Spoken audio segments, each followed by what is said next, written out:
તો ખેડબ્રહ્મામાં હરણાવ નદીમાં પણ પૂરથી તારાજી સર્જાઈ છે।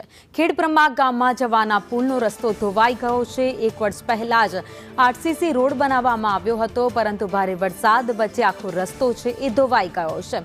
રોડમાં નબળી કામગીરી કર્યાનો સ્થાનિકો આક્ષેપ કરી રહ્યા છે। ઉપરવાસમાં ભારે વરસાદથી હરણાવ નદીમાં અત્યારે પૂરની સ્થિતિ છે।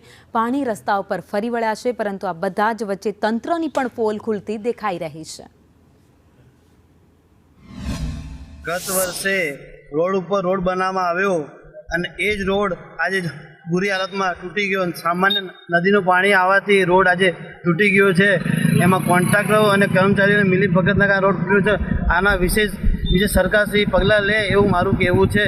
અને એવા આખા ખેડમાં રોડ ઉપર રોડ બનાવવામાં આવ્યા નગરપાલિકા દ્વારા તૂટવામાં આવ્યા। નગરપાલિકાને ખાલી ગ્રાન્ટમાં જ રસ છે, બાકી વિકાસમાં રસ નથી।